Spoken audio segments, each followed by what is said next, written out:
Esto es La Memoria es del Pueblo, un programa que realizamos con Antena Negra TV desde el Archivo Popular de la Memoria, asociación civil integrada por familiares, sobrevivientes y militantes históricos de derechos humanos para seguir luchando contra la impunidad, encontrar a las detenidas desaparecidas y a los niños nacidos en cautiverio que aún nos faltan y continuar con la lucha por memoria, verdad y justicia. Con la fuerza de nuestras madrinas Nora Cortiñas, Mirta Baravalle y Elias Pem, les invitamos a formar parte de esta discusión en modo de formato audiovisual y seguir viendo todos los capítulos de este programa.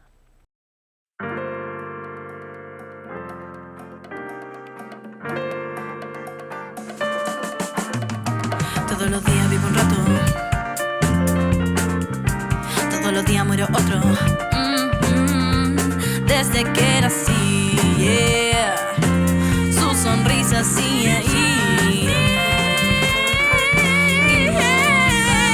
Nunca más ya no podrán callarnos las voces que se levantan al grito de libertad. Ni la censura más severa será capaz de arrebatar la conciencia de los pueblos que no pueden olvidar. Ni los campos, ni los vuelos, ni los falcos, ni los tronos en la noche donde se llevaban cuerpos a los puertos. 30.000 recuerdos en pañuelos, lápices siguen escribiendo.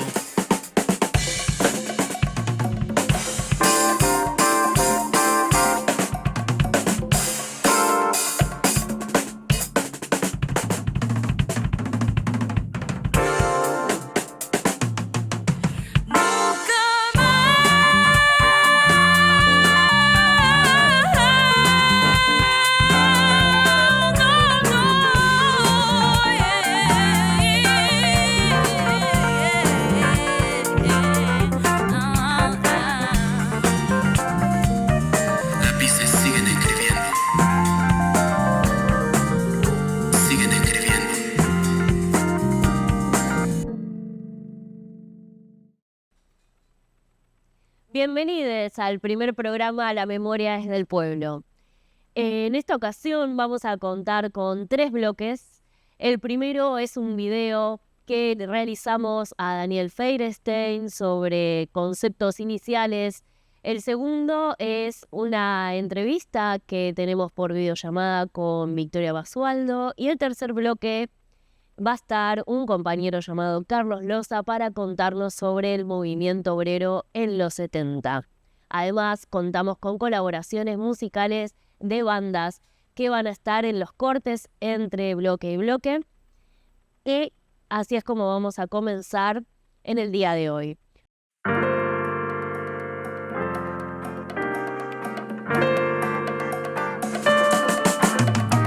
Bueno, así que ahora vamos a comenzar a ver el video que realizamos a Daniel Feirstein, quien es profesor de la UNTREF y de la UBA, también es doctor en Ciencias Sociales y investigador del CONICET, además de ser fundador del Observatorio de Crímenes de Estado. Con ustedes, el video.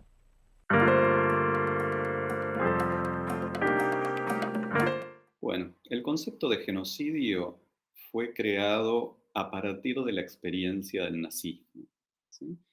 El creador es un abogado judío polaco que en realidad ya venía pensando en relación a la experiencia del aniquilamiento de la población armenia, siria, griega por los turcos 20 años antes. Y él define el genocidio de una manera muy rica para pensarlo. Después hizo la mejor definición de genocidio, que es que el genocidio es la destrucción de la identidad nacional de los oprimidos para imponerles la identidad nacional del opresor. Esto es, hay 2 cuestiones centrales en esa definición, que es que un genocidio no busca solamente el exterminio, sino que el exterminio es la herramienta para otra cosa, es la herramienta para la transformación de la identidad del pueblo.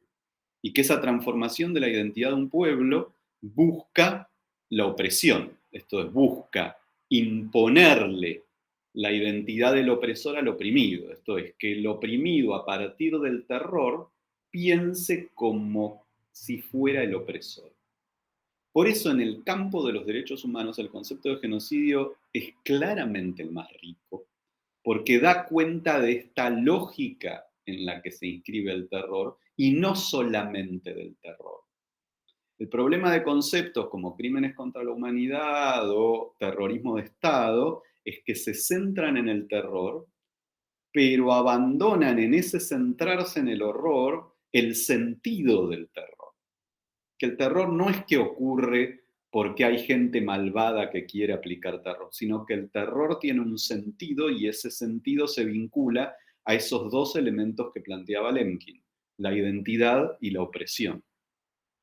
Después el genocidio se convirtió en una herramienta legal, ¿sí? Apareció la Convención sobre Genocidio y hizo una definición que es un poquito más pobre que la de Lemkin, pero igual es interesante, que dice que el genocidio es el intento de destrucción de un conjunto de grupos. Y hubo todo un debate de 2 años en Naciones Unidas, en donde los grupos que quedan incluidos en la definición de genocidio de Naciones Unidas son los grupos nacionales, étnicos, raciales o religiosos.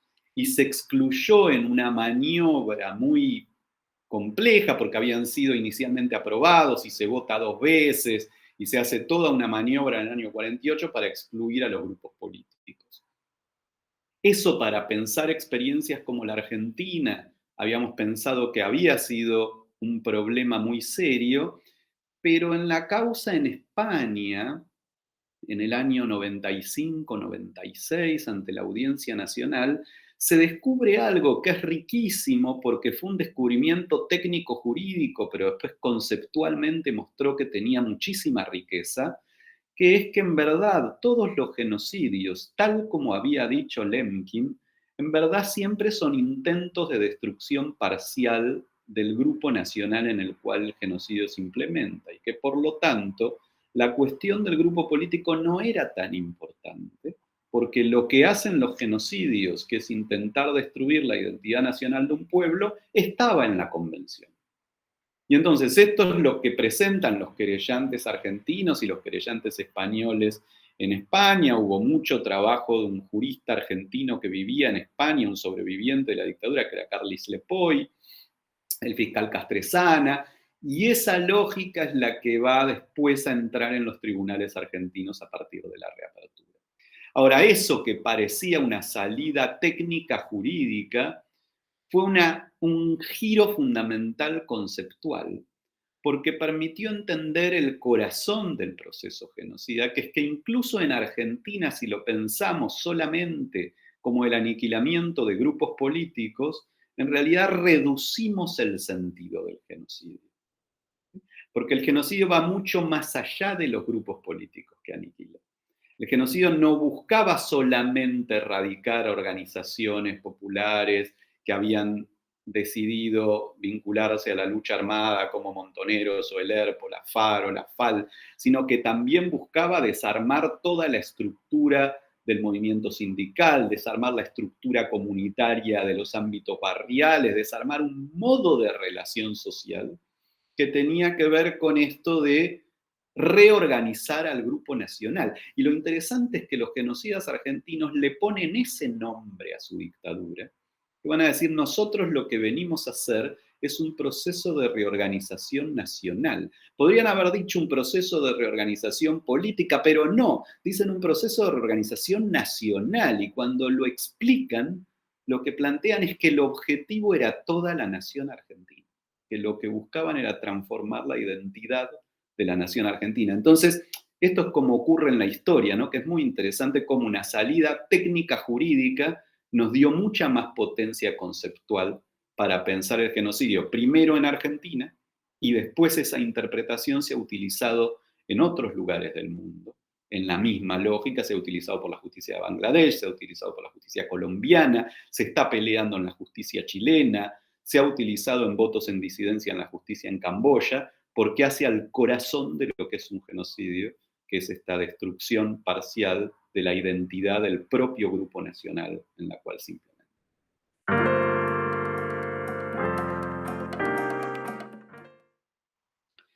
El concepto de crímenes de lesa humanidad o crímenes contra la humanidad, se lo llama de las dos maneras, nace en el mismo momento que el concepto de genocidio. También es un concepto de la segunda posguerra, que tenía antecedentes también para el caso de los turcos del Estado yihadista turco, pero que nace como concepto ahí.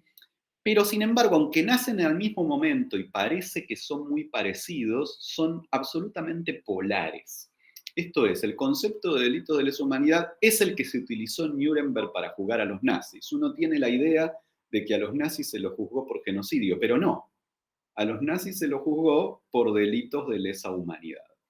Y la idea del concepto es que son acciones que van más allá de las figuras que existen en el derecho. El problema es que se generó una contradicción ahí, porque ¿cómo los humanos van a cometer acciones que son inhumanas? Acá aparece una contradicción que la figura nunca resolvió. Y el segundo problema que tuvo es que metió adentro de la figura un montón de acciones muy distintas, ¿sí?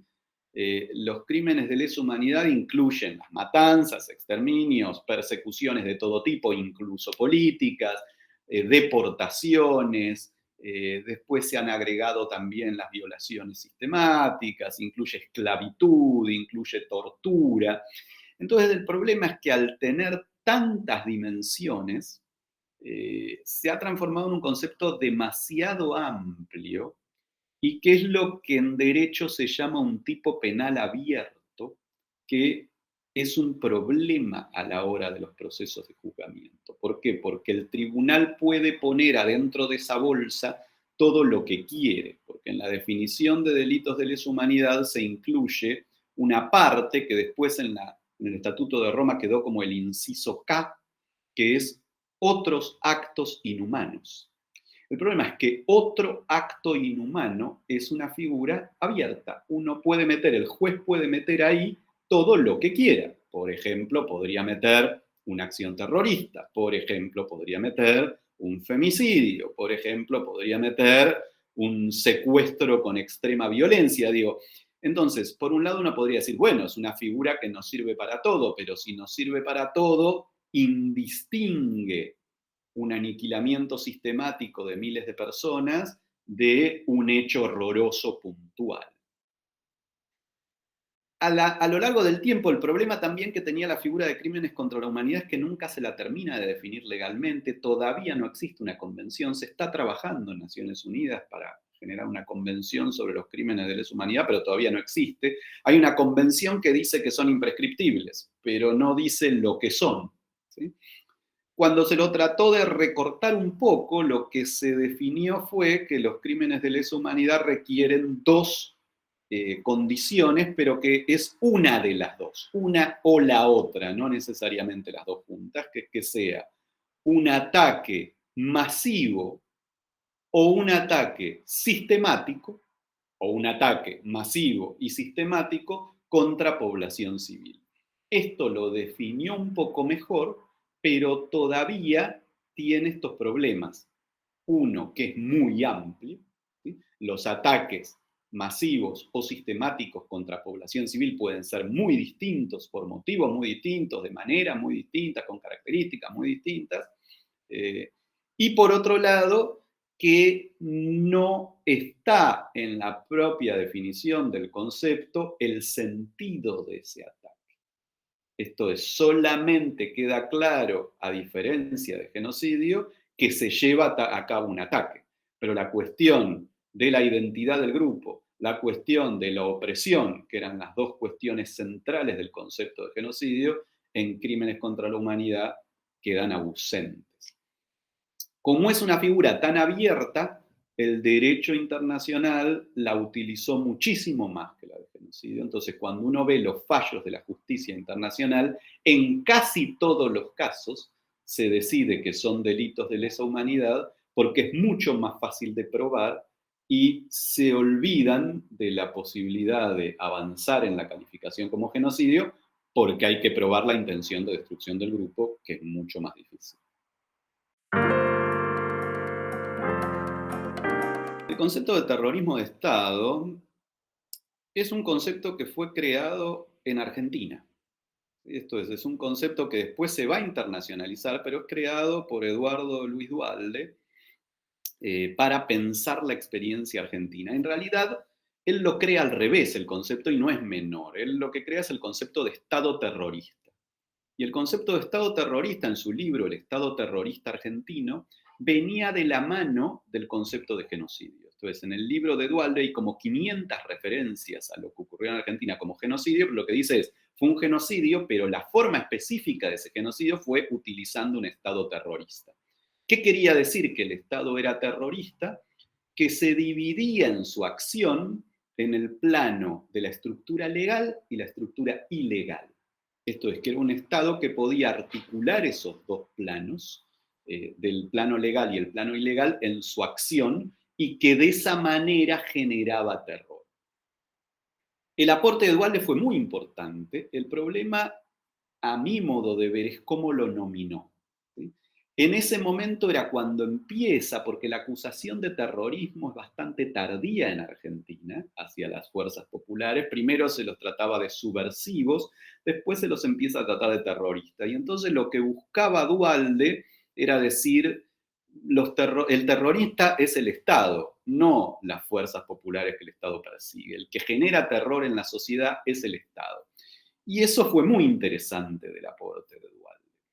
Ahora, ¿qué pasó? Que a lo largo del tiempo, el concepto de terrorismo fue creciendo, se fue volviendo muy hegemónico y fue dando cuenta de cualquier acción de las organizaciones populares. Y entonces lo que generó ese giro del concepto que pasa de Estado terrorista a terrorismo de Estado y que pasa a ser terrorismo de Estado como algo distinto a genocidio. Por ejemplo, en el campo de la historia generalmente se usa terrorismo de Estado para decir que no hubo genocidio, sino que hubo terrorismo de Estado. Es que al cambiar el eje de la forma de calificar el Estado a la forma de calificar el terrorismo, lleva automáticamente a las lógicas de dos demonios. Porque cuando uno plantea terrorismo de Estado, la pregunta que surge es, ¿qué hacemos con el otro terrorismo? Y el problema es que si nosotros pensamos el concepto más sólido de terrorismo, que son acciones indiscriminadas y que por eso producen terror, esto es que pueden afectar a cualquiera, una bomba en un supermercado, una bomba en un aeropuerto, ¿sí? Podríamos decir que las organizaciones insurgentes en Argentina cometieron muchísimos errores políticos, pero no fueron terroristas. Y entonces uno podría salir de esa discusión diciendo, bueno, en realidad las organizaciones insurgentes argentinas no usaron el terror de manera indiscriminada y por lo tanto no fueron terroristas. Ahora, si aplicamos ese análisis, el problema es que cuando analizamos la violencia estatal, vamos a ver que tiene la misma característica. Esto es, la violencia estatal fue discriminada, no fue indiscriminada. Y entonces entramos a un berenjenal del que no se puede salir, porque entonces la violencia del Estado no fue terrorista, y entonces ¿por qué decimos que es terrorismo de Estado? Y si decimos que es terrorismo de Estado por una lógica subjetiva de que genera terror, podríamos decir, bueno, podríamos decir que las acciones de la insurgencia también generaron terror. Entonces el problema es que esa lectura de Duhalde que dio vuelta a la formulación y en vez de un Estado terrorista como una herramienta de un genocidio, empezó a pensar en un terrorismo de Estado, generó este berenjenal en la discusión con las nuevas derechas y con el negacionismo, del que no es posible salir.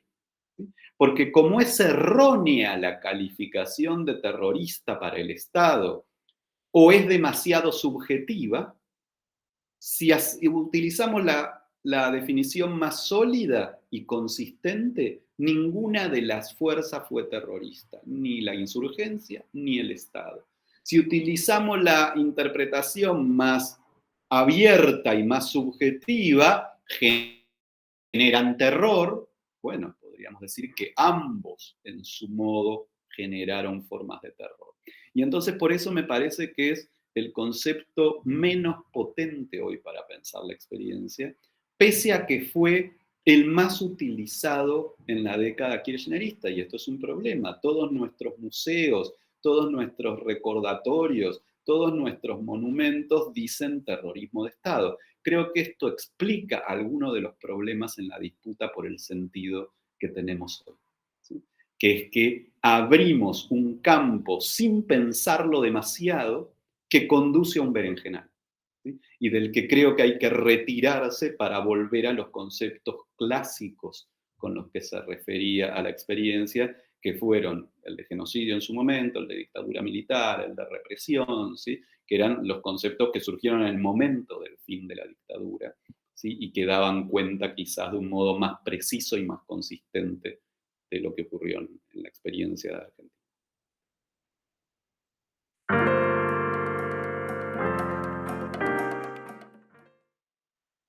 El concepto de represión paraestatal es un concepto fundamental para entender las prácticas genocidas, porque cuando uno analiza los procesos genocidas en el tiempo, es muy interesante que siempre, antes de la sistematización genocida, aparece un momento de represión paraestatal. ¿Qué quiere decir paraestatal? Que son sectores que están vinculados con el Estado, pero que no actúan como parte del Estado. Esto es, podrían ser las fuerzas de seguridad o las fuerzas armadas, pero sin uniforme y con otra estructura de mando, o pueden ser sectores muy radicalizados de los grupos dominantes que se organizan como fuerza paraestatal. Y uno podría pensar en el caso argentino, antes de la dictadura, incluso de la última dictadura, pensar en la experiencia de la Liga Patriótica en los años 10 o los años 20 del siglo XX, o en el caso de la última dictadura, previo a la última dictadura, los grupos paraestatales, del cual el más relevante fue la AAA, la Alianza Anticomunista Argentina, pero donde hubo muchos otros, el Comando Libertadores de América, que actuaba particularmente en la zona de Córdoba, ¿sí? O las organizaciones que actuaban, sectores de la CNU actuando en la zona de La Plata.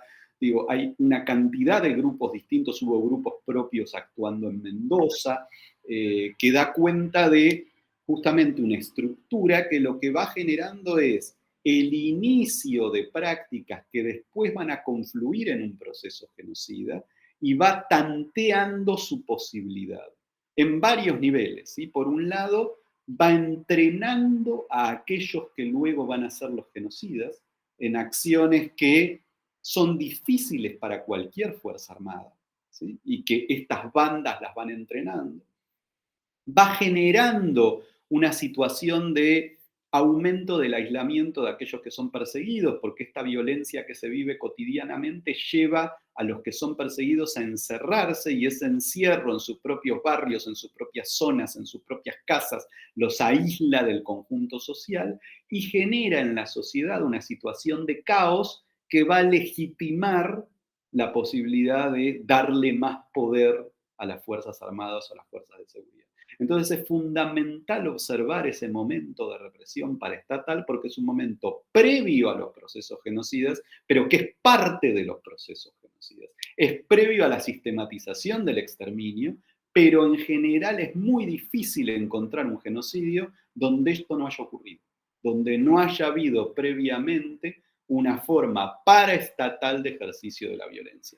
Y por otro lado, para pensarlo en el siglo XXI, uno lo que observa son algunos casos donde todo el genocidio se hace de manera paraestatal. Y esto es más del siglo XXI, pero podemos verlo en procesos como Colombia o podemos ver en algunas de las situaciones vividas en México, ¿sí? Donde de pronto los sectores dominantes, en lugar de apelar a un golpe militar y a la estructura orgánica de las Fuerzas Armadas, comienzan a reclutar fuerzas mercenarias que actúan con el acompañamiento de la estructura estatal, pero sin su involucramiento formal, y que es la característica de la forma paraestatal, que por eso se llama para. Esto es el Estado, pero que no asume que es el Estado, que no utiliza la estructura orgánica del Estado, que no utiliza la cadena de mando del Estado y que no asume formalmente las acciones que lleva a cabo. Bueno, la dictadura militar que se desarrolló entre 1976, 24 de marzo, y 10 de diciembre de 1983, podríamos decir que tiene dos temas cruciales a discutir conceptualmente.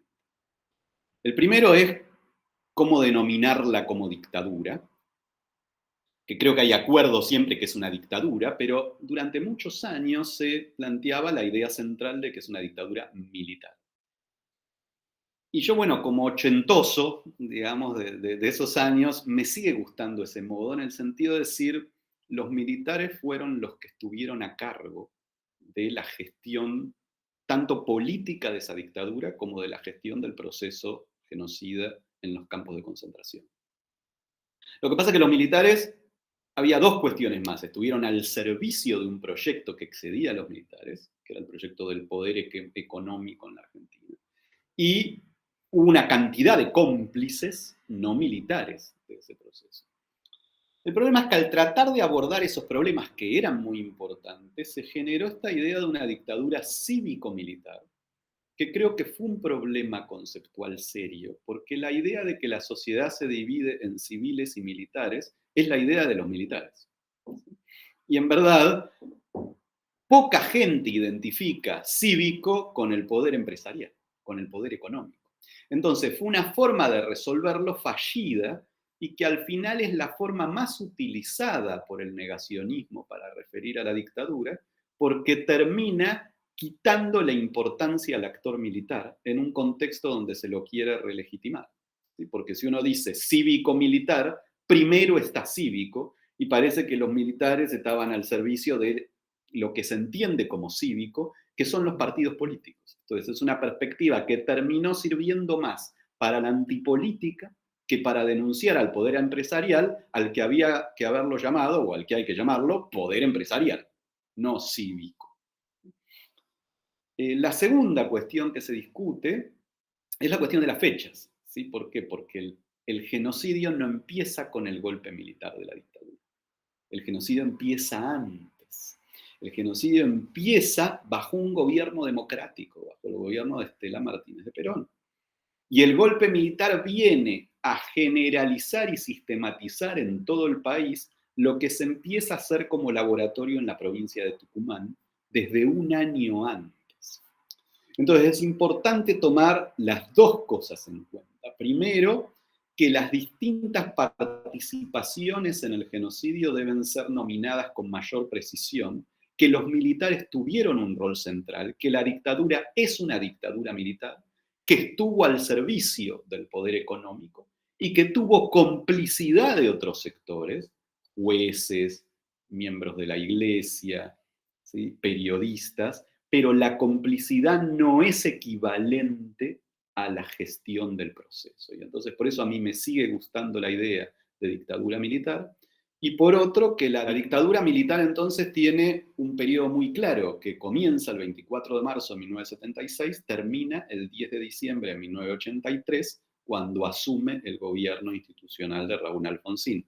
Pero el genocidio no coincide necesariamente en el tiempo con esos parámetros, porque empieza a desarrollarse bastante antes, bajo ese gobierno todavía democrático, que va a sistematizar lo que venía haciendo a partir del golpe militar del 24 de marzo del 76. ¿Cómo comenzar? ¿Por dónde arrancar? Si no se abren las puertas de este amor. Y dime qué cambió, ¿por dónde comenzar? Si los cuerpos siguen reflejando el hambre hoy. Con toda devoción, una sola intención, las almas serán redimidas hoy. Con toda devoción, en una sola intención, los últimos serán los primeros.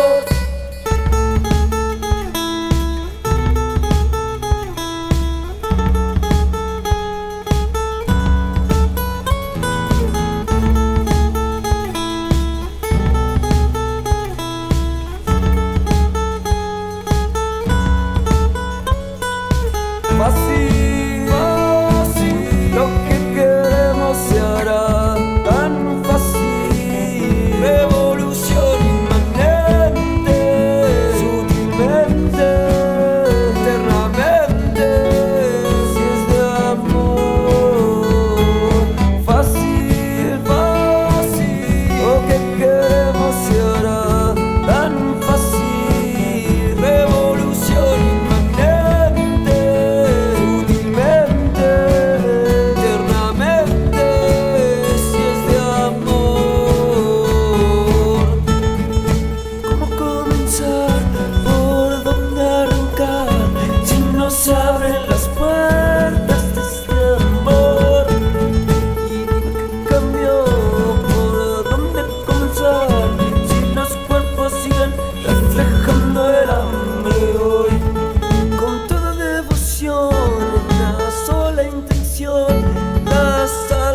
serán redimidos hoy con toda devoción en una sola intención. Los últimos serán los primeros.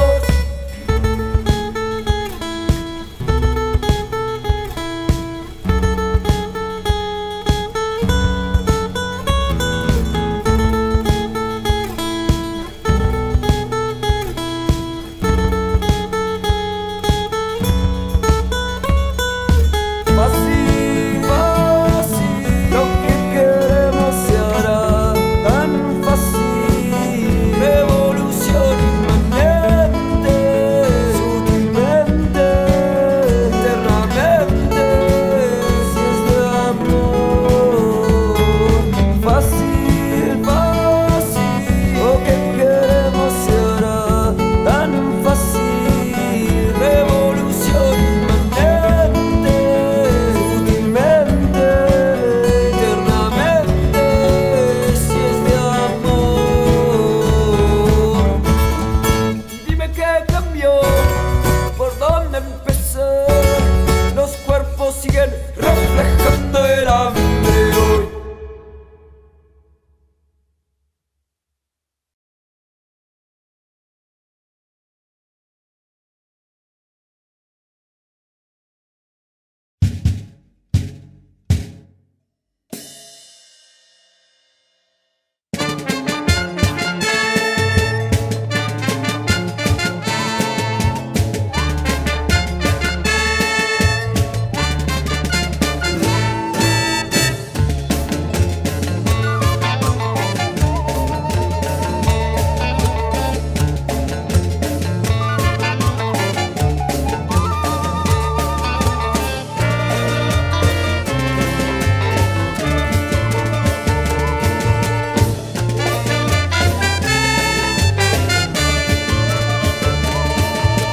Caminando por los bosques yo prefiero ir callado y que los árboles no escuchen por respeto el castellano. Siento que ellos perciben que este idioma está cargado de la sangre y sufrimiento de ancestros muertos y esclavos. Americano.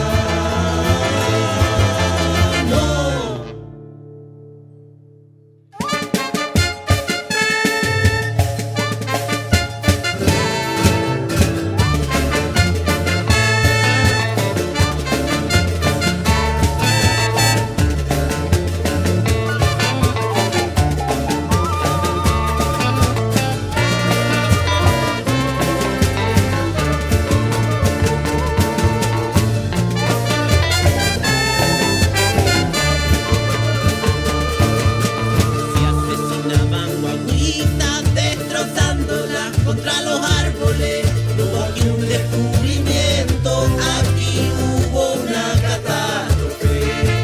Desobedecer ley frente a tantas violaciones y renegar contra estos siglos, este orden y este nombre. América, no, América. No, que me repudio y que color. América, no, América. No, que me repudio y que color. Trajeron sus dioses, el tripal y una enfermedad de pueblo y gobierno.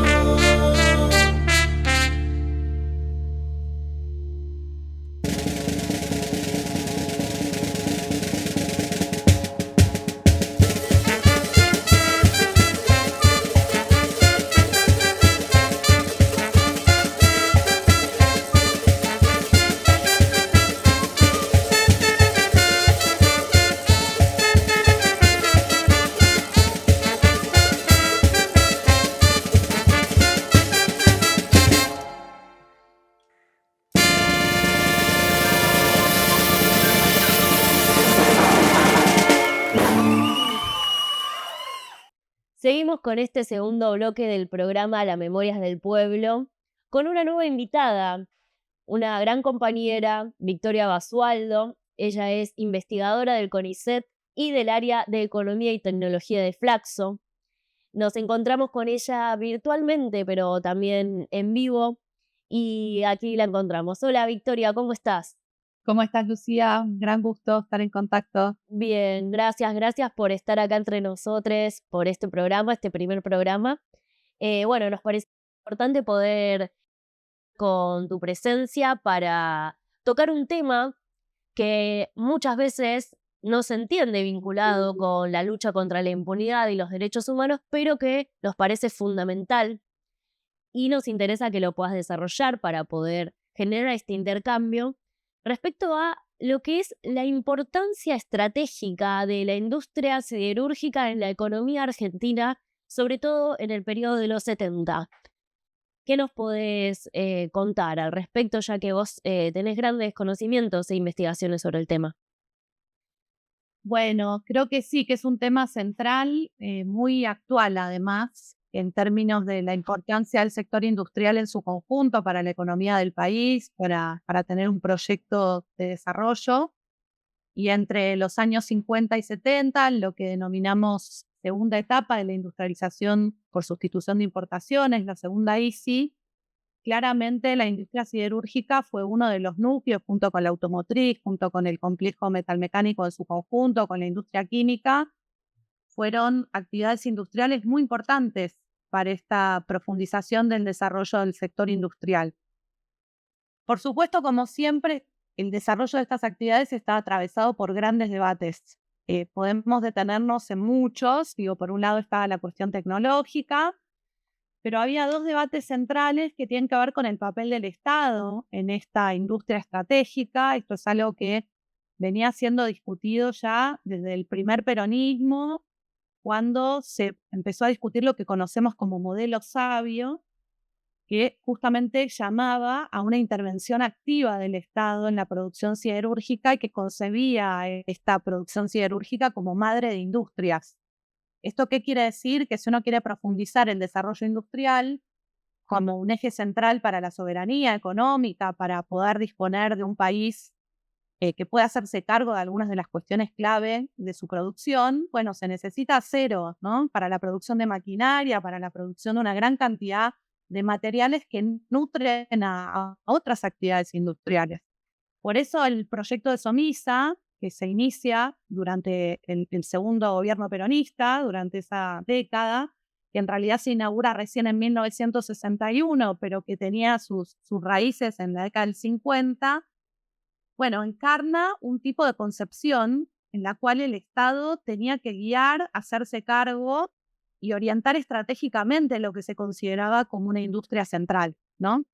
En este marco crecen algunas industrias privadas también. Es el caso de las empresas del grupo Techint y de Asindar, que son dos grandes núcleos privados en términos siderúrgicos.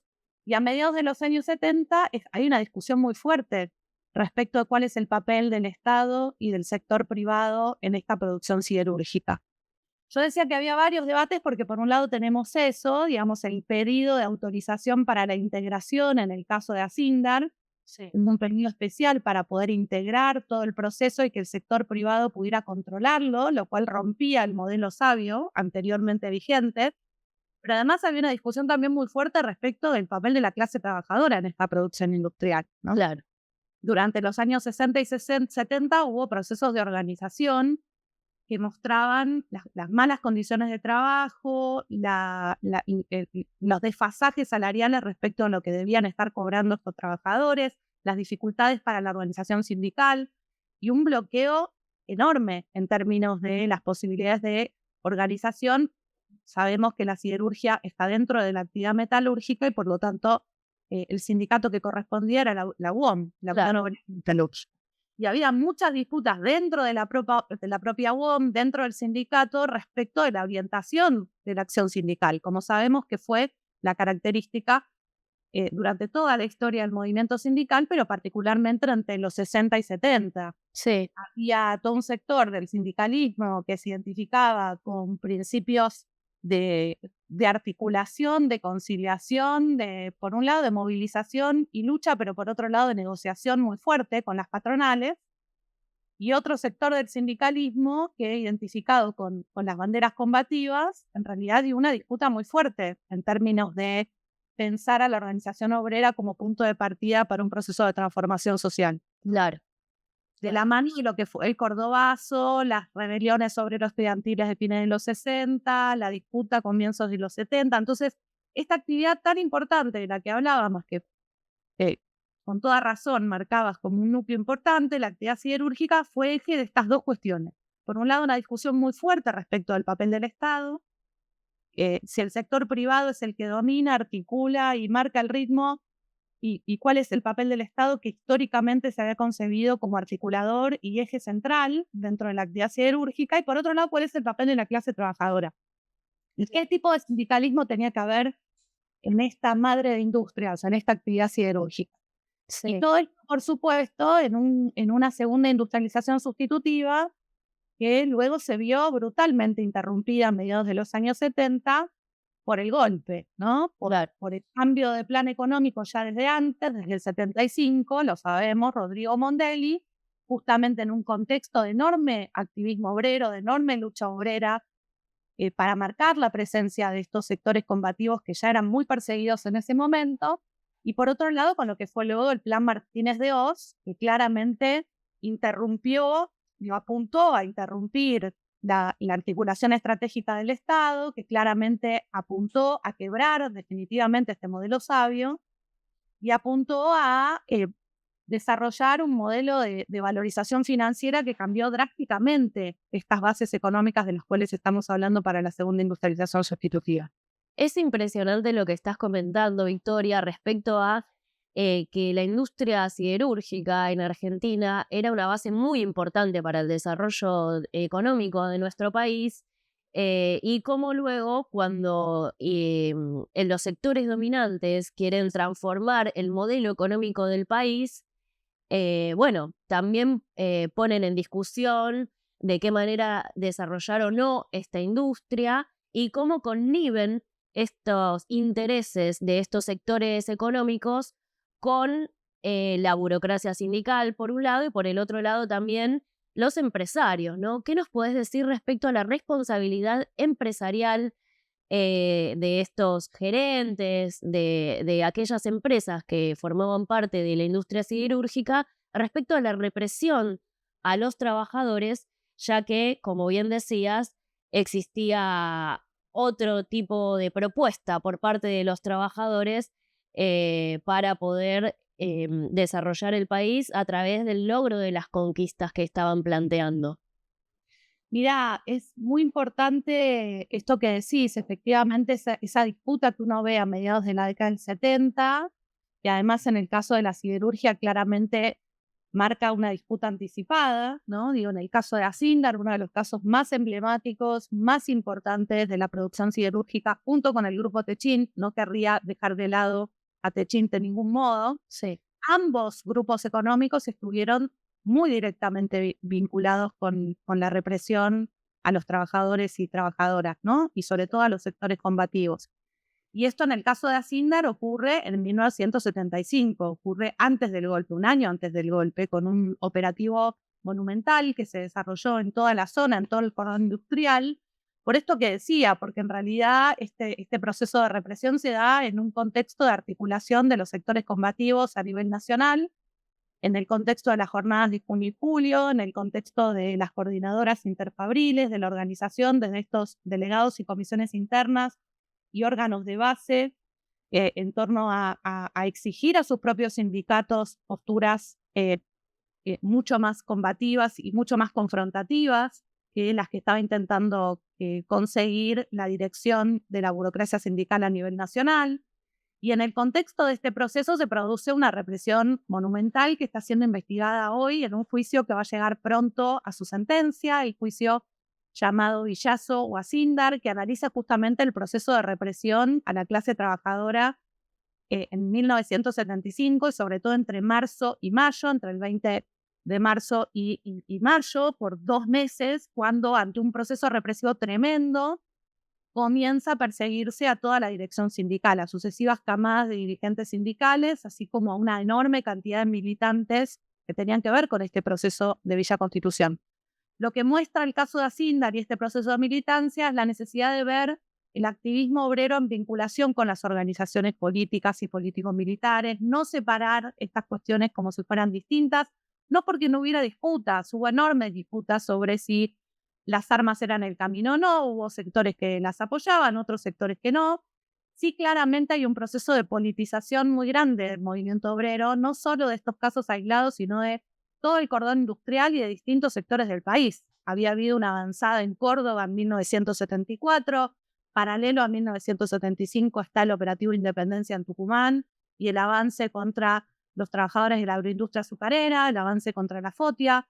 Tenemos un proceso también de represión en Jujuy en ese momento contra Melitón Vázquez y el epicentro de Ledesma. Entonces, esto que estamos hablando del sector siderúrgico no puede verse ni en términos sectoriales, ni en términos territoriales, ni en términos de sindicato como algo separado de un proceso de disputa muy grande.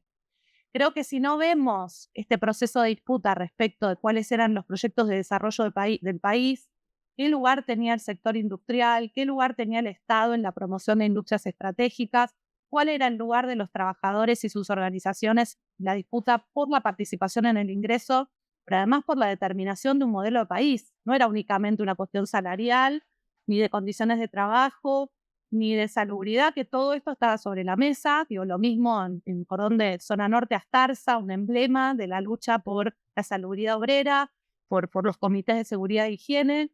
Todo esto estaba allí, pero además en muchos de estos sectores había una disputa por el rumbo del país. Esto Donde se iba a avanzar hacia adelante, ¿no? totalmente. Y es muy interesante esto que decís, que la disputa era sobre el modelo del país. Y el punto central tal vez que podemos encontrar en común de todas estas diferentes posiciones que puedan haber en torno a los métodos de lucha o las perspectivas estratégicas ideológicas, lo que tienen en común eran que eran todos trabajadores y trabajadoras, eran gente de nuestro pueblo, y al mismo tiempo no solamente que estaban organizadas, sino que existía fuertemente esta idea de la defensa de nuestra soberanía, ¿no? De poder tener en manos de las propuestas de los trabajadores el país que queremos llevar adelante. En ese sentido, la última pregunta que nos interesaría poder hacer en esta primera entrevista que estamos realizando con vos en este programa, porque seguramente haya otras, es cómo se pone en juego la soberanía con la toma de la deuda externa, que obviamente está favoreciendo a estos sectores económicos que formaron parte de la represión a estos trabajadores. Si podés contarnos un poco sobre eso, por favor. Sí, me parece muy importante tu pregunta. Digo, simplemente retomando lo anterior para avanzar hacia allí, efectivamente, cuando hablamos de responsabilidad empresarial, hablábamos centralmente de Asindar, pero decía, no hay que olvidar al grupo Techint en el ámbito siderúrgico. Hace muy poco se pidió una indagatoria, se presentó un pedido de indagatoria por el caso de Dalmine Siderca en Campana, que es una de las empresas con más desaparecidos del país. Sabemos de lo ejemplar y lo importante que fue la causa Ford. Ayer justamente estuvimos con los compañeros del colectivo Ford presentando un nuevo libro publicado en Canadá sobre esto, lo que muestra la dimensión global de este fenómeno. Hay que avanzar en el caso de Mercedes-Benz, hay que avanzar en el caso de Ingenio La Fronterita.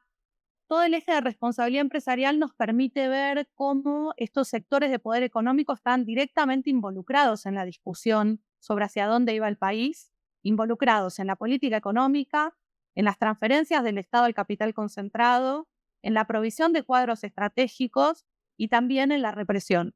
Como lo vemos hoy, por otro lado, ¿no? Todas estas cuestiones no están lejos, están muy cerca. Hoy la UOM está peleando por la supervivencia del sector en una ofensiva tremenda contra la industria, de la mano de un proceso represivo creciente y de la mano de una intervención de grupos económicos en política económica, en provisión de cuadros, e incluso en pérdida de soberanía directa, como vos decías, lo vemos hoy, ¿no? El otro componente que está muy presente en la situación actual es este que vos decís. Con la interrupción de la industrialización sustitutiva, lo que vemos es la implementación de un proyecto de valorización financiera, un proceso de financiarización como un eje central. Y este proyecto de valorización financiera tiene en su corazón la toma de deuda exponencial durante la dictadura. Durante la dictadura se pasa de 8.000 millones de dólares de deuda externa a más de 45.000 millones de dólares. Tenemos un crecimiento muy profundo del endeudamiento externo. Mucha de esta deuda la toman las Fuerzas Armadas y permiten financiar la represión, el desarrollo del terrorismo de Estado y la persecución de manera sistemática en todo el país con más de 800 centros clandestinos de detención. Pero hay también deuda tomada por grandes grupos económicos privados, entre ellos los que estamos mencionando. Muchos de los que mencioné son tomadores de deuda y estatizaron su deuda a cargo, es decir, pasaron a partir de un régimen de seguro de cambio, de un mecanismo complejo financiero, su deuda a cargo del Estado para que la tuviera que pagar la totalidad de la sociedad en la transición a la democracia. Esto, por supuesto, implica un condicionamiento enorme de esa democracia, porque hay una cantidad de obligaciones pendientes que luego llevan a que aparezca el Fondo Monetario Internacional nuevamente en la década de los 80, los planes de ajuste, de supuesta estabilización y un proceso de endeudamiento de derechos como el que tenemos en los 80 y en los 90 en la Argentina. Claro. Pero esta deuda no hay que mirarla sola, la contracara de la deuda fue la fuga de capitales, que esto también es muy importante en la actualidad, tanto el proceso de endeudamiento brutal al que nos están sometiendo, como la relación entre deuda y fuga de capitales. Sí, donde lo que vemos es que esa toma de deuda ocasiona el arribo de fondos que no se destinan a ningún propósito productivo, que no se destinan ni a la producción, ni a la vivienda, ni al financiamiento de educación y salud, exactamente igual que sucede hoy, sino que son parte de un proceso de valorización financiera que termina en un proceso de fuga de capitales al exterior y de apropiación de esos fondos por sectores privados, que es lo mismo que estamos viendo hoy. Por eso estos temas que proponen discutir son temas históricos de enorme valor, nos hacen pensar en lo que implicó la dictadura, pero también en el gran ciclo que implica la ofensiva contra la clase trabajadora. Durante la dictadura, durante los 80, en el marco de la crisis de la deuda que fue latinoamericana y que afectó no solo a Argentina, sino a toda la región en una década crucial de transición a la democracia, durante los 90 con la profundización del neoliberalismo y con las ofensivas que estamos viviendo de la extrema derecha a nivel global. Creo que pensar en la extrema derecha en términos políticos sin pensar en cuáles son sus sostenes económicos nos deja sin la clave para poder pensar a dónde estamos parados y por dónde pasan las líneas hacia adelante, ¿no? Completamente de acuerdo, Victoria, respecto a la importancia de pensar el sostén económico de estas represiones y los proyectos políticos económicos que llevan adelante, que no es una cuestión, digamos, de sadismo, de saña en sí, sino que tienen intereses por detrás. Bueno, sabemos muy bien que las madres de Plaza de Mayo siempre lo supieron desde muy temprano tiempo de su organización y movilización en las calles. Ellas reclamaban en contra de esta deuda por que no se pague esta deuda ilegítima, fraudulenta. Por lo tanto, es importante también para los sectores que están luchando contra la impunidad y por los derechos humanos en nuestro país tomar este punto como también algo central para poder pensar un futuro posible. Así que muchísimas gracias, Victoria, por el tiempo que te tomaste para estar acá con nosotros compartiendo estos conocimientos. Es un placer contar con tu experiencia, con tu investigación y con tu presencia. Y bueno, desear que nos volvamos a encontrar en estos intercambios con tus aportes. Muchísimas gracias. La agradecida soy yo y nos vemos pronto. Nos vemos pronto, por supuesto. Nos seguimos encontrando. Bueno, y ahora para cerrar este bloque nos vamos con las bandas en un corte musical, aquellos que siguen colaborando con nuestro programa, y nos vemos en el próximo bloque.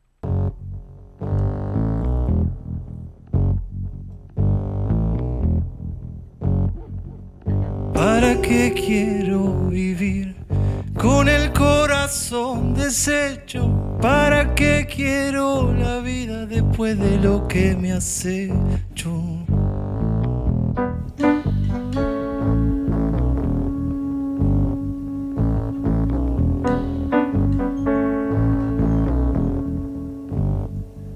Yo te di mi corazón, vos el tuyo me entregaste. Con engaños hacia el mío, prenda lo despedazaste.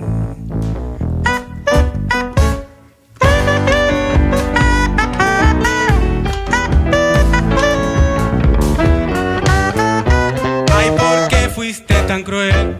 Si tu cariño imperaba, ¿por qué jugaste conmigo? Prendas y te idolatraba. Ya del mundo me olvidé, desengaños y amarguras, pero lo que vos me hiciste, prenda, mi alma perdura.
Seguí como yo llorando, compañera hasta la muerte, seguí mi alma consolando.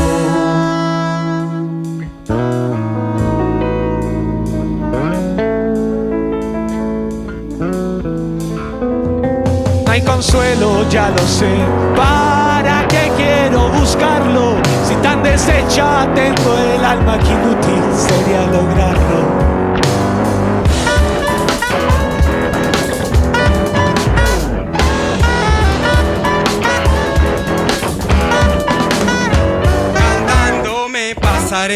Muy triste esta chacarera, puede ser que vos te acuerdes en el momento en que muera.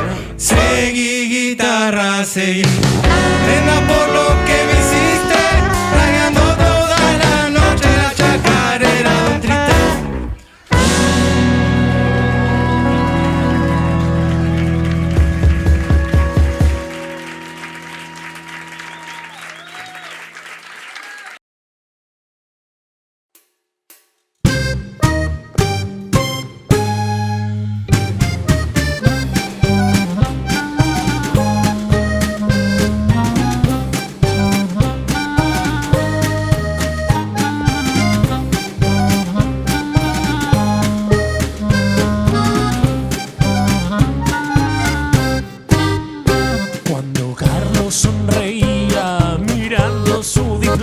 Se ufanaba, no me van a corromper, pero pronto comprendió que tendría que adaptarse a las costumbres de la fuerza.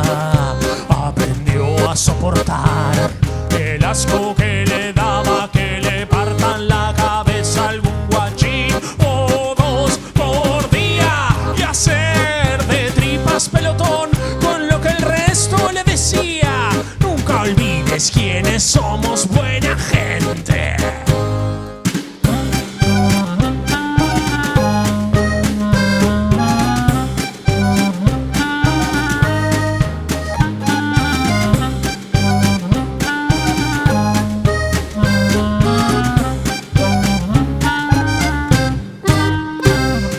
los años se adaptó, siguiendo un buen consejo. Si estás entre lobos, mejor aullar.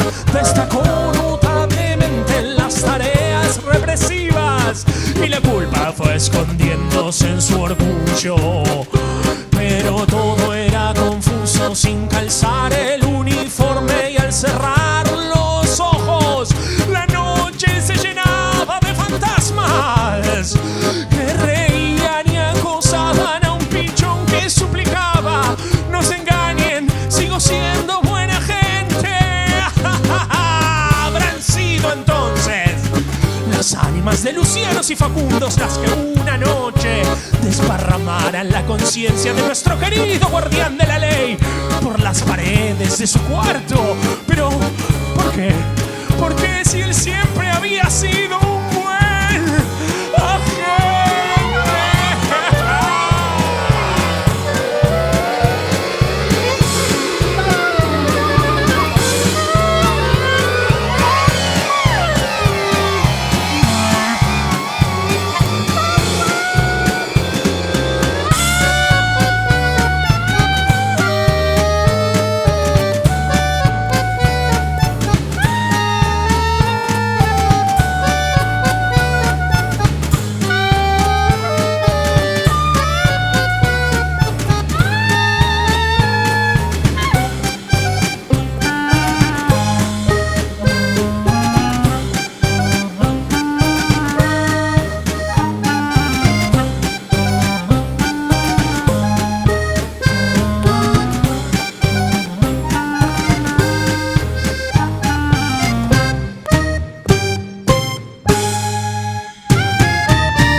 Bueno, y en este último bloque del programa nos encontramos acá en el piso del canal de Antena Negra TV, muy contentes de recibir a Carlos Loza, un compañero entrañable.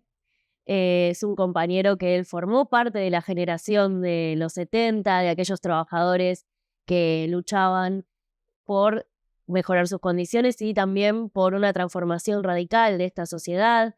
Él en ese momento era trabajador ferroportuario. También era delegado de base en su espacio de trabajo y, bueno, formó parte de aquellas personas que fueron secuestradas por la dictadura genocida. Estuvo cautivo en la ESMAS. En ese periodo él pudo sobrevivir y luego se organizó con otros sobrevivientes y ex detenidos desaparecidos. Durante todo este tiempo, a casi 50 años del golpe, sigue luchando contra la impunidad, testimoniando en las causas, forma parte del Encuentro Militante Cachito Fútbol y del Archivo Popular de la Memoria. Es un compañero que no solamente es militante, sino que además es profesor de historia, con lo cual lo encontramos acá para que nos pueda contar cómo fue esa experiencia de los trabajadores en los 70, de organización de los trabajadores en sus espacios de trabajo, ya que él fue delegado ferroportuario de base. Carlos, ¿qué nos podés contar de esta experiencia y qué tenía que ver con el modelo sindical que planteaban ustedes? Bueno, gracias por la invitación y concretamente mi experiencia había entrado a trabajar en el puerto en el año 1974 e inmediatamente todo el clima estaba muy combativo en toda la sociedad, era un momento de lucha y precisamente el año 75 que se convoca a paritarias. Por primera vez las condiciones de trabajo nuestras eran pobrísimas, no teníamos vestuario, no teníamos, la vestimenta era la nuestra. Yo trabajaba en Puerto Madero en una de esas sesiones, así que lo único que había era una letrina y estábamos con sueldos bajos y en ese momento que se convoca a paritaria después de 2 años, Recordemos, las paritarias nacen en el año 53, se convocan las primeras, 54, también, 1954, y después las paritarias correspondería que cuando asumió el gobierno de 1973, el gobierno de Cámpora, se convocara. Bueno, pero se decidió firmar un pacto social, y en ese pacto social es que se suspendían las paritarias por 2 años, así que todos los reclamos que podían haber se iban a desarrollar en el año 75. Igualmente hubo peleas por conquistar y por mejorar la calidad de vida de los trabajadores, sus condiciones de trabajo, sus condiciones salariales y la forma de organizarnos para confrontar con la burocracia sindical, que precisamente había firmado un acuerdo con el gobierno de Isabel Perón en el año 75 y que no iba a autorizar las paritarias, no iba a homologar las paritarias que superaran el 48%. 48%. Ese era el nivel de confrontación que en esa época tenían, digamos, con el Estado y la patronal. Impresionante. Y sí, la inflación era de ese año fue del 130%. Entonces muchos gremios industriales no firmaron eso, pero el gremio en que nosotros estábamos, que era la Unión Ferroviaria, sí, era uno de los más afines al gobierno de Isabel Perón, que estaba conducido por un miembro del comando de organización, que era un grupo de ultraderecha, que actuó en la represión al movimiento obrero. Y bueno, había que buscar la forma de salir de esa situación, y empezamos a organizarnos a partir del Rodrigazo, que fue en el año 75, y ya en los meses de agosto, septiembre, octubre, noviembre, diciembre fuimos organizándonos, y paralelamente a la conducción del sindicato dentro de la Unión Ferroviaria, pero paralelamente a la conducción, que nos tildaban y sacaban solicitadas en contra nuestro de que nosotros estábamos haciendo gimnasia subversiva cuando salíamos a la calle. Y bueno, el lugar de trabajo nuestro éramos, la Administración General de Puerto, éramos más de 6.600 trabajadores, de los cuales 3.400 estábamos en el puerto de Buenos Aires, en los talleres, en los depósitos, los trenes, los puentes, las lanchas que recogían la basura, bueno, todo lo de la parte de utilaje, alumbrado, bueno, todo lo que hay en el puerto, que se extendía entre Olivos y Dock Sud aproximadamente 18 kilómetros. Todo eso estaba a cargo de la Administración General de Puertos, y nosotros decidimos organizarnos y conformar una representación para que a través de asambleas se decidieran los pasos a seguir y cambiar la historia que nos congelaba nuestros salarios y bueno, y nuestras condiciones de trabajo. Impresionante lo que estás contando, Carlos, porque aparte nombraste al Rodrigazo como un momento clave, ¿no?, en esta organización de los trabajadores, y nos resuena, ¿no?, a momentos anteriores, el Cordobazo, el Rosariazo, bueno, paralelamente el Villazo, y cómo es ese reflejo, ¿no?, de acumulación, de organización de los trabajadores en sus espacios de trabajo para confrontar a esta burocracia sindical que querían, obviamente, jugar a favor del congelamiento de las paritarias, y no solamente eso, sino que también eran un factor de represión, ¿no?, hacia ustedes, y no les quedó otra que generar otro modelo sindical. Es muy interesante cómo podés vincular esto, digamos, con esa historia que viene detrás de esos años anteriores. Claro, esto corre paralelo, este rol que va a jugar la política económica para aplicar estos programas, que se da a partir del primer acuerdo que hay con el Fondo Monetario Internacional. O sea, después del golpe del 55, en el año 1956, Argentina forma parte, es incorporada al Fondo Monetario Internacional y por lo tanto va a seguir las directrices de esa política que continúan hasta hoy. Hoy precisamente que está el JP Morgan a cargo del gobierno y el grupo Techin a cargo del gobierno, que es una continuidad en diferentes marcos históricos, pero siempre lo mismo. El primer acuerdo que se hace es el Plan Larkin, que era el levantamiento de las vías ferroviarias, el cierre del frigorífico Lisandro de la Torre en 1959.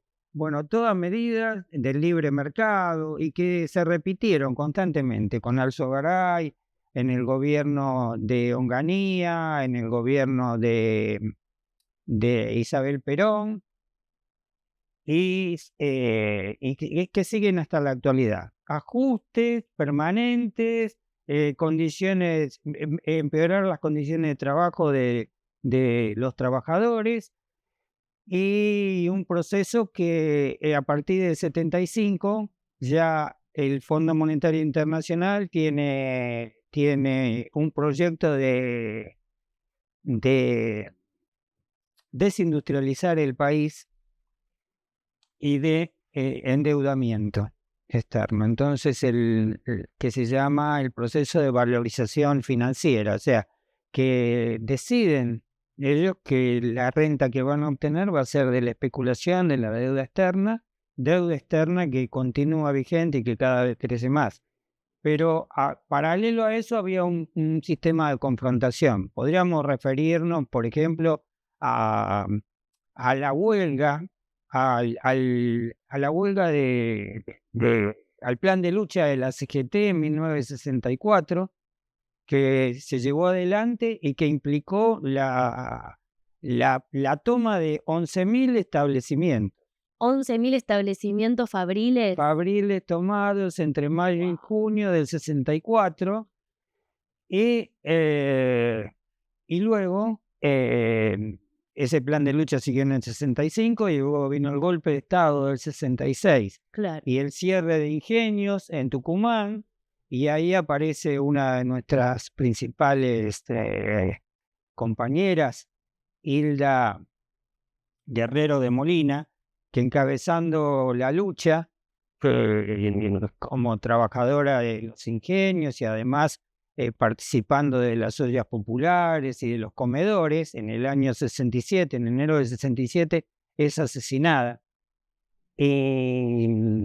Y de ahí en más, bueno, es toda una serie de, bueno, las protestas eran respondidas con la violencia máxima. Y después, bueno, aparece lo del CITRAC-CITRAN en Córdoba, que eran dos experiencias de organización desde la base, el sindicato de empresa, y la respuesta contra el gobierno y la política del gobierno de Onganía entre el 66 y el 70,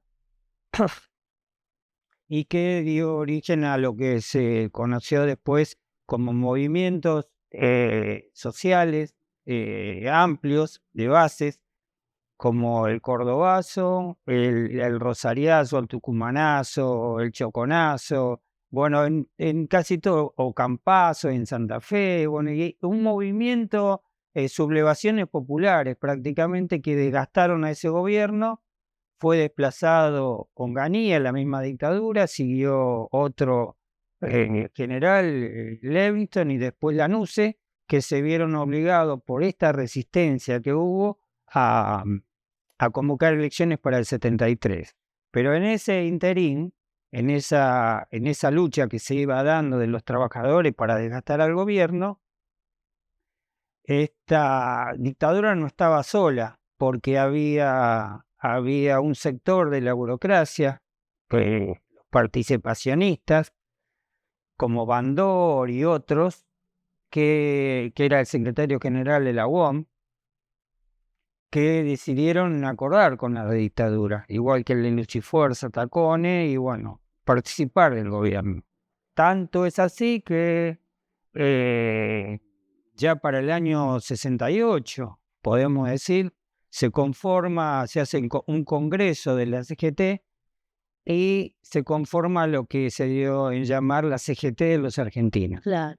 La CGT de los argentinos estuvo 2 años, del 68 al 70, que se vence el mandato, pero entre 1968 y 1970 pasaron todos estos movimientos sociales que se desarrollaron a lo largo del país. Mendoza, en Neuquén, en todo, en las represas hidroeléctricas, en todo el país, estas puebladas que se hacían, que eran métodos de lucha nuevos, se puede decir, y que reforzaban una idea de los métodos de lucha del movimiento obrero. No era simplemente la toma de la fábrica, sino que era la asamblea general, los cortes de ruta, las movidas que se hacían a cada una de las autoridades en cada región. Y también otro ejemplo es la participación de las mujeres muy activamente en los conflictos. Cuando se hacían esas puebladas, participaban con ollas populares, con comedores, para sostener esas luchas que eran por largo tiempo. Bueno, toda esa metodología de la asamblea, la toma de decisiones por asamblea y desde la base, fundamentalmente esa metodología fue moldeando un modelo sindical que expresaba a las bases y que se oponía frontalmente contra el modelo de la burocracia sindical. En el año 70, para cooptar a un sector de la burocracia que venía respaldando esta dictadura, no se diferenciaba, a pesar de que se decía que era peronista, ellos acuerdan ser partícipes. Cuando hablamos de participacionismo, es participar con el Estado. Logran, cuando ya estaba por vencer el mandato de la CGT de los argentinos en enero de 1970, logran que se creara el Instituto Nacional de Obras Sociales, el cual se conformaba con el 3% del aporte que hacían los trabajadores y un 5% la patronal. O sea, ese 8% iba a parar al manejo de este Instituto Nacional de Obras Sociales, donde estaba la CGT. Por eso la CGT de los argentinos, en uno de sus últimos periódicos, saca una nota hablando de la CGT del 3%. Claro. Y es un fangote de dinero manejado y es el negocio principal, y por eso perdura décadas y décadas, porque negocian con los laboratorios, con todo lo que pueden negociar y siempre sacando tajada, y que los medicamentos más caros y las intervenciones médicas más costosas se hace cargo el Estado, no este instituto, como debería ser. Y bueno, hoy tenemos una medicina totalmente privatizada y una pública de muy baja calidad, cuando anteriormente no era así. Claro. La educación, la salud era pública. Bueno, llega al final la crisis de la dictadura, el llamado a elecciones, y en el año 73 asume un gobierno con un programa, que son las pautas programáticas, apoyado por sectores de la izquierda del peronismo, más identificado con las ideas socialistas y con las luchas que se venían dando en el continente, las luchas antiimperialistas, y por una clase obrera que se estaba conformando. Está claro que la preponderancia de la organización nace a partir del sector industrial, ¿no? O sea, de toda para tener algunas ideas de cómo fue evolucionando, por ejemplo, la industria metalúrgica. Claro, que eso es justamente lo que hablábamos en el bloque anterior, ¿no? Con Victoria Basualdo, respecto a la importancia estratégica de la industria siderúrgica. Y bueno, y justamente era algo que no pasaba por alto por estas organizaciones que fomentaban la lucha social, la lucha del pueblo y de los trabajadores, lo cual se insertaban en las fábricas o también generaban estas propuestas de toma de conciencia, ¿no?, de los trabajadores y trabajadoras para poder sumarse, digamos, a estas grandes puebladas que vos fuiste contando en estas décadas. Es impresionante el recuento que haces de las luchas del pueblo desde los 60, los 70, que eran realmente del pueblo todo, ¿no? De las mujeres en las ollas populares, de las mujeres también trabajadoras de las fábricas, de los vecinos y vecinas alrededor de estos establecimientos, y cómo por abajo había una gesta muy importante de todo un tejido social que estaban reclamando por los salarios, estaban reclamando por las condiciones de vida y estaban reclamando por una vida distinta en sociedad, un sistema diferente. A esto se le contrapone el plan económico, ¿no? Del genocidio, que como vimos también con Daniel Feirstein, comenzó antes del golpe de Estado, y luego con el golpe de Estado ya se institucionaliza este plan para llevarlo adelante, transversal a toda la sociedad. Económico, pero transversal a todas las aristas de la sociedad. Por eso, Carlos, te quería hacer esta última pregunta en esto que estamos viendo, ¿no? De plan contra plan. El plan de los trabajadores, una toma de conciencia, un avance en las relaciones de fuerza para poder conquistar esa vida que se desea y que se sueña. Y por el otro lado, el plan genocida del imperialismo, de estos grupos económicos que al día de hoy siguen gobernando, muchos forman parte del gabinete del gobierno actual de Milei. Bueno, en este plan contra plan, y en esto que se habla de vencedores vencidos, ¿qué nos podés decir sobre la importancia de la memoria histórica para poder reconstruir esta perspectiva tan necesaria para todos nosotros?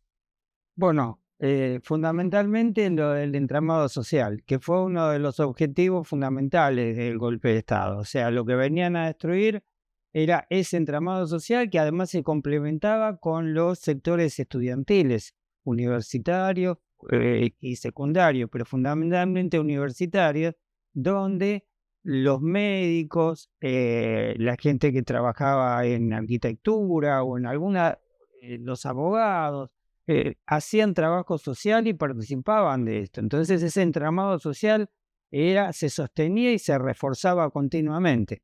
Y va a tener su expresión, el máximo de su desarrollo en el año 1975, donde ya ahí prácticamente, como decíamos en esa época, que la burocracia se quedaba con los edificios y las comisiones internas y cuerpos delegados representaban a la gente, a los trabajadores. Bueno, estas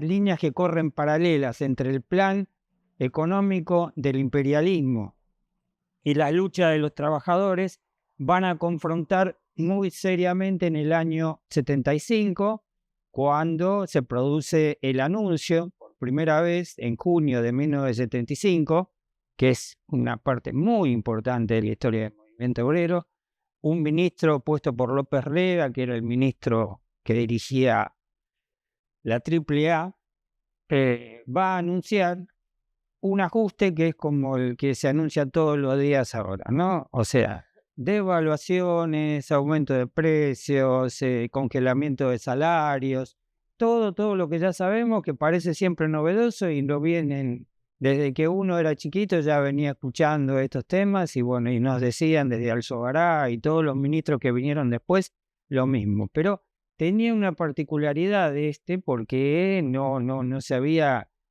porque el plan tenía diferentes etapas, pero ahora la Argentina y Chile van a ser con los que va a experimentar en esta etapa de lo que se dio en llamar el neoliberalismo,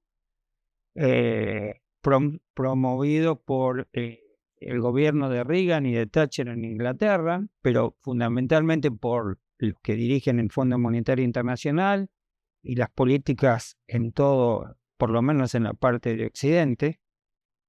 Y estos dos experimentos se iban a hacer a partir de aniquilar toda posibilidad de resistencia. Es por eso que el golpe de Estado en Chile en el 73 y en Argentina en el 76 inauguran este nuevo modelo, que es el endeudamiento. Entonces el endeudamiento es una cadena permanente que en el año 76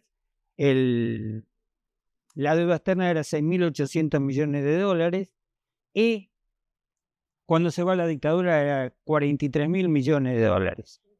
Pero en el año 82 esa deuda contraída fue estatizada. Fue estatizada en los grupos a Techin, a Dálmine, a Sindar, a todos los grupos que están gobernando ahora, que están en el poder ahora y que siempre estuvieron en el poder y que siempre tomaron las decisiones. Claro. Bueno, eso que pasó en el 75 fue el momento de confrontación. Cuando ya la barrera de la burocracia sindical había sido sobrepasada por el movimiento popular y especialmente por los trabajadores industriales más que nada, entonces se decide el golpe de Estado. El golpe de Estado se decide directamente en septiembre, cuando Martínez de Oz, que era el presidente del directorio de Asindan, se reúne también con la cúpula militar y dicen que la única manera de llevar adelante este plan es con la represión. Claro. Para eso es necesario destruir todo ese entramado social construido. Y no importaba si eran delegados, si eran militantes, no. Todo activo de organización social había que destruirlo. Bueno, han tenido éxito. Esto nos ha llevado a 30.000 compañeros detenidos desaparecidos, miles de exiliados, miles de desocupados, miles de compañeros presos en las cárceles con el estado de sitio. Bueno, y todo ese entramado, bueno, siempre venimos permanentemente intentando reconstruir y sabemos que es la única salida, que la salida no parte de las dirigencias políticos partidarias que han gobernado este país, porque han transado también con el Fondo Monetario Internacional. Van y se sientan y negocian a ver qué van a recortar y cómo nos van a perjudicar. Y bueno, hoy estamos en una situación casi terminal porque Argentina no puede pagar y no debe pagar esta deuda que fue contraída contra la voluntad del pueblo y para sojuzgar al pueblo argentino.